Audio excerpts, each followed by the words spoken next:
Bristol में रहने वाले एक रिश्तेदार के घर में आई महिला से जॉर्ज ने अनाथालय के संचालन के बारे में बातचीत की। वह भी तब जब उन्होंने सब कुछ जानने की इच्छा प्रकट की। वो पॉल स्ट्रीट में जॉर्ज के भवन में मुलाकात के लिए आई हुई थी। सब कुछ सुनने के बाद भी उसके चेहरे के भाव में कोई परिवर्तन नहीं आया था। श्रीमान मुलर, मैं शाम की गाड़ी से जा रही हूँ। मैं अपना शॉल आपके डाइनिंग रूम में भूल आई हूँ। कृपया उसे मंगवा दीजिए। ठंड से बचने के लिए मेरे पास एक ही शॉल है। मुझे जाना ही होगा। आप लोगों के साथ भोजन करके मुझे बहुत ही खुशी हुई, किंतु क्या करूं, आप लोगों के आतिथ्य संस्कार के बाद तो पेट में जरा भी जगह नहीं बची है। आज तो मैं ट्रेन में भी कुछ नहीं लूंगी। आपने मेरा वह पैसा भी बचा दिया। ठंड से बचने के लिए मेरे पास एक ही शॉल है। रास्ते में अब कुछ नहीं लूंगी। उस गोरी दुबली महिला पर जॉर्ज को तरस आया। बहन, जॉर्ज उनके पास जाकर धीमी आवाज में उन्हें पुकारा। जब भी किसी नई जिम्मेदारी को लेता हूं तब परमेश्वर मेरे लिए नया मार्ग खोलता है। श्रीमती ब्रेटमैन, मैं आपको भी अपनी जिम्मेदारी की सूची में शामिल करना चाहता हूं। हमारे पास जो भी है उसे आपके साथ बांटने के लिए हम तैयार हैं। आज से हमारा बंटवारा सांझे का होगा। क्या हुआ श्रीमान मुलर, आपने ऐसा क्यों कहा? उन्हें मुलर की बात समझ में नहीं आई। मैंने यह बात आज तक अपनी पत्नी से और अनाथालय के बच्चों से ही कही है। श्रीमान मुलर, वह स्त्री मेज पर हाथ रखकर खड़ी हुई। आप जैसा सोच रहे हैं वैसा कतई नहीं है। मैं एक गरीब स्त्री नहीं हूँ। मेरा पेट भरा हुआ है, इसलिए मैंने कहा कि मैं ट्रेन में कुछ नहीं लूंगी। अब और खाऊंगी तो पचेगा नहीं। पैसों की कमी के कारण नहीं। रही शॉल की बात, वो मेरे पति ने अपनी मृत्यु के पूर्व मुझे हमारी शादी की सालगिरह पर दी थी। मुझे याद नहीं कि मुझे जीवन में कभी धन की कमी महसूस हुई हो। पिछले दिनों ही हमारे पुश्तैनी संपत्ति का बंटवारा हुआ और मेरे हिस्से 500 पाउंड आया। कुल मिलाकर यदि कहूँ तो मैं आपकी सोच से भी अधिक धनी हूँ। जॉर्ज से कुछ कहते नहीं बना। उन्होंने कभी किसी से ऐसे नहीं कहा था सांझा बंटवा। मैंने स्त्री से ऐसा क्यों कहा? अंततः उस स्त्री ने मौन तोड़ा। कुछ भी हो, मुझे आपका विचार बहुत पसंद आया। मेरे हिस्से में जो 500 पाउंड आया है उसे जमा करने के विषय में सलाह लेने के लिए मैं आई थी। श्रीमती ब्रेटमैन ने मुलर परिवार से विदा लिया। वो अपना शॉल ले जाना नहीं भूली। कुछ महीनों बाद जॉर्ज को उनका पत्र मिला। श्रीमान मुलर, मैं आपके विचारों की महानता को महसूस करती हूँ। मैं उसे स्वीकार करती हूँ। एक सांझा बंटवारा, मेरा 500 पाउंड, उसे आपके साथ बांटने के लिए परमेश्वर ने मुझसे कहा है। बहुत जल्दी ब्रिस्टल के आपके बैंक के खाते में पहुंच जाएगा। 1843। इस समय तीनों अनाथालय में 100 बच्चे रहते हैं और बच्चों के प्रवेश के लिए काफी आवेदन आए हुए थे। एक दिन बालिकाओं की परिचारिका ने मुलर से कहा, सर, विल्सन स्ट्रीट का 4 नंबर का घर खाली हो रहा है। उन्होंने कहा था कि यदि आप चाहे तो उसे किराए पर ले सकते हैं। मैंने उनसे कह दिया कि अभी पैसे की कठिनाई होने के कारण किराए पर नहीं ले पाएंगे। जॉर्ज को आश्चर्य हुआ। 3 अनाथालय होने के बाद भी अभी भी कई बच्चों को प्रवेश नहीं दिया जा रहा है। ऐसे ही समय पर इसी गली में एक और घर किराए पर मिलना, क्या श्रीमती ब्रेटमैन का 500 पाउंड अनाथालय के लिए मूलधन है? मुलर तुरंत कोई निर्णय लेने के पक्ष में नहीं था। उन्होंने उस विषय को परमेश्वर के सम्मुख रखा। परमेश्वर की ओर से एक स्पष्ट चिन्ह के लिए इंतजार किया। जॉर्ज अपने छोटे से बगीचे में टहलते हुए प्रार्थना कर रहे थे।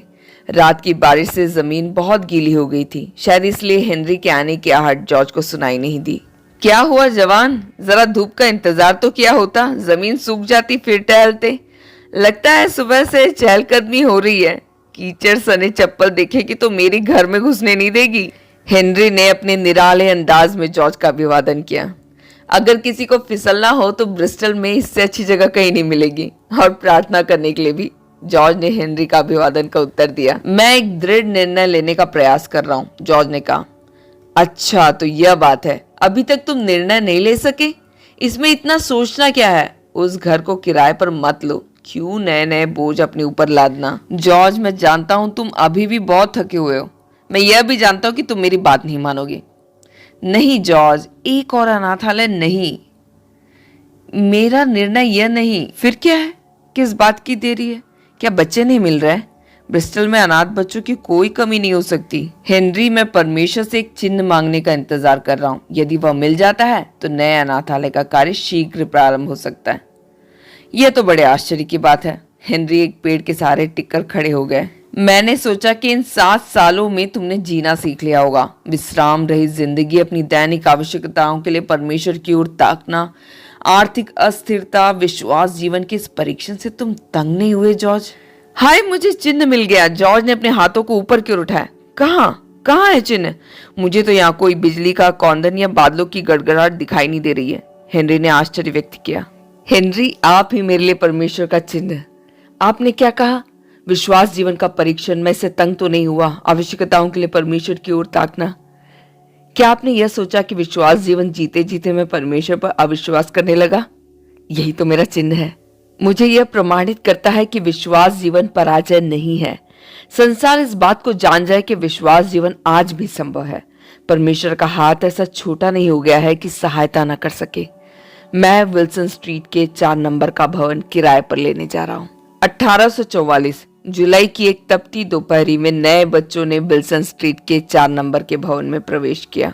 तांबई रंग के बालों वाली 2 लड़कियां अपनी मैली गुड़िया को अपनी छाती से चिपकाए हुए थी। एक बच्चा नाक पोंछना भूल गया था। एक और बच्चा अपनी टूटी हुई बांसुरी से संगीत निकालने का प्रयास कर रहा था। द्वार पर खड़े होकर जॉर्ज प्रत्येक बच्चे के सिर पर हाथ फेरकर उनका स्वागत कर रहे थे। उनके चेहरे पर आनंद के भाव थे। हेनरी क्रेग जॉर्ज से अधिक प्रसन्न दिखाई दे रहे थे। अपने मित्र को विश्वास जीवन में विजयी होते देखकर उन्हें गर्व का एहसास हो रहा था। चारों अनाथालय में कुल मिलाकर 150 बच्चे थे। इसके अलावा धर्म विज्ञान विद्यापीठ की गतिविधियां भी। दोनों रविवारी कक्षाओं में सैकड़ों बच्चे परमेश्वर के वचन का अध्ययन कर रहे थे। वयस्कों के विद्यालय में लगभग 400 व्यक्ति अक्षर ज्ञान पा रहे थे। उनके लिए आवश्यक पुस्तकें और अन्य वस्तुएं मुफ्त में दी जा रही थी।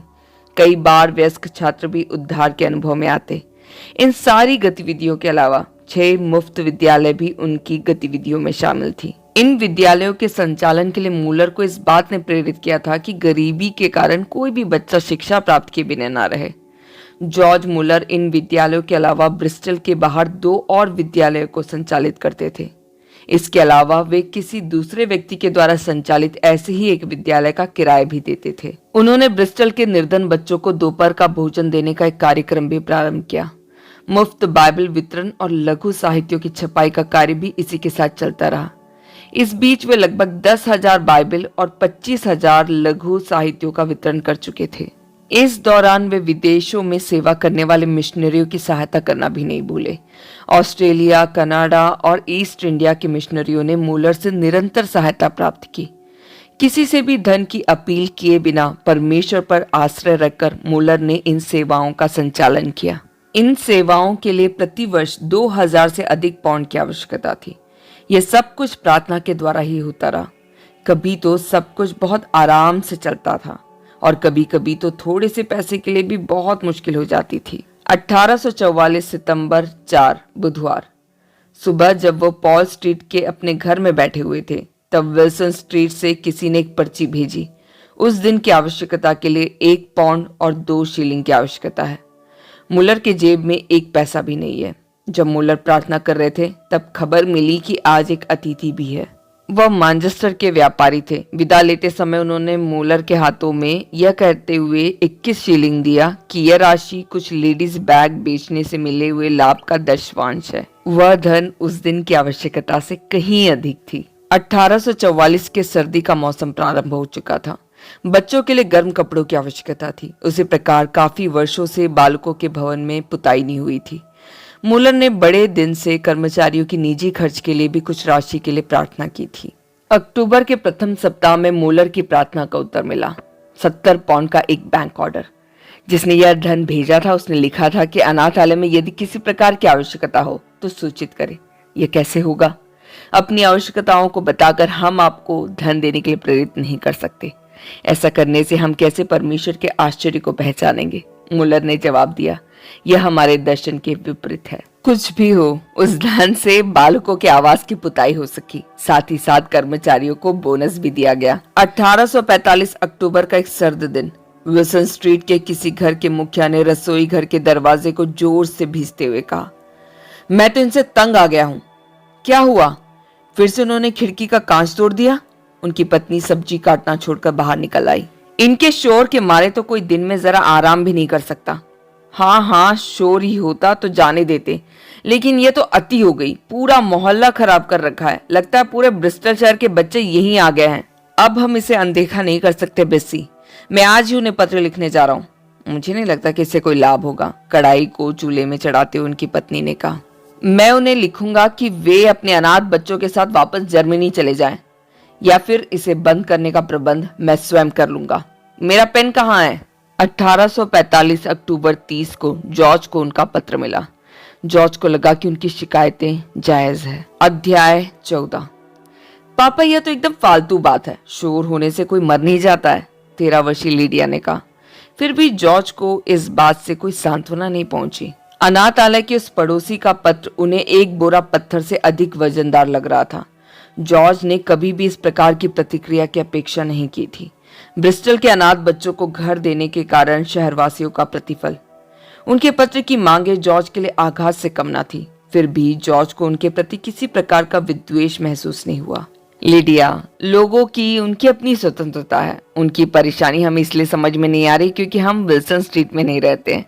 सच कहूं, यदि हमारा घर अनाथालय के पास कहीं होता तो मेरा सिर तो दर्द के मारे फट जाता। तुम तो जानती हो कि केवल शोर ही वहां की एकमात्र समस्या नहीं है। बारिश के समय वहां बहुत कीचड़ हो जाता है, और उसके साथ अब इन बच्चों के नहाने और कपड़े धोने का पानी। चारों घरों के सामर्थ्य से भी अधिक बच्चे वहां रह रहे हैं। पानी की समस्या तो मैं नहीं जानती, लेकिन एक बात सच है, मैंने कभी भी विल्सन स्ट्रीट को पसंद नहीं किया है। जब मैं छोटी थी तब आप मुझे रोज यहाँ लाते थे। सच पूछो तो मुझे वहां के दुर्गंध के कारण रोना आता था। वहां की गंदी नालियां, तंग गलियां, कतार में एक से एक सटे हुए घर। पापा, यदि मैं एक अनाथ बालिका होती तो मैं कभी वहां रहना पसंद नहीं करती। यह सुनकर जॉर्ज स्तंभ रह गए। उन्होंने लिडिया की ओर गहरी नजरों से देखा। वह बोलती ही जा रही थी।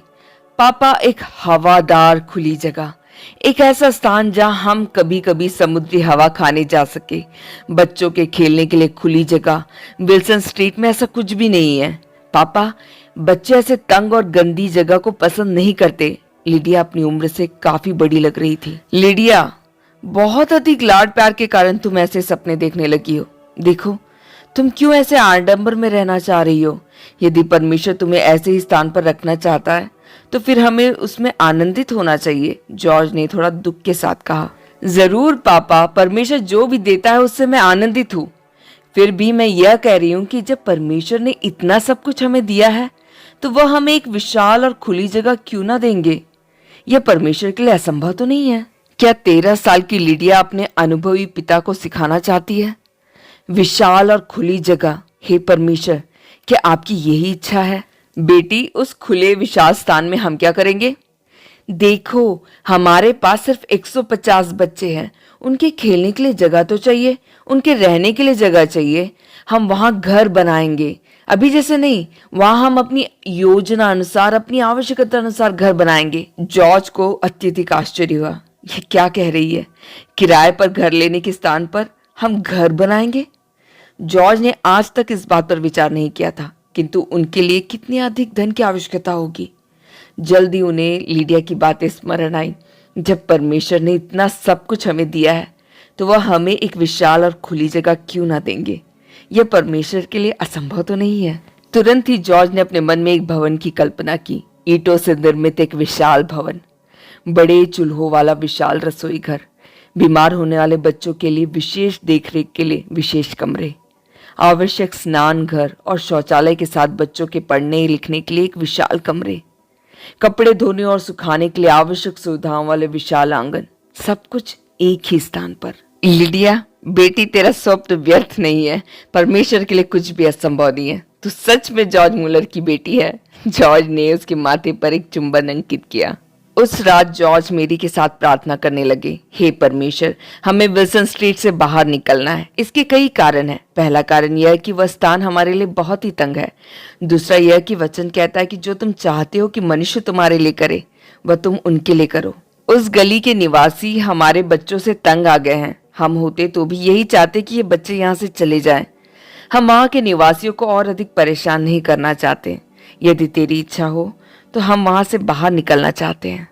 यदि आप हमें तंग गलियों में रखना चाहते हैं तो हम संतुष्ट हैं, और यदि आप हमें एक विशाल स्थान देते हैं तो उसमें भी हम आनंदित हैं। अधिक नहीं, बस 7 एकड़ जमीन ब्रिस्टल के ही किसी पहाड़ी स्थान में होता तो अधिक अच्छा होता, और एक मसीह ठेकेदार एक भव्य भवन बनाने के लिए। लेकिन अनाथ बच्चों की संख्या बढ़ रही है, इसलिए 300 बच्चे के रहने लायक एक भवन। हाँ, इतने बच्चे ठीक रहेंगे। काम प्रारंभ करने के लिए कम से कम 10,000 पाउंड की आवश्यकता होगी।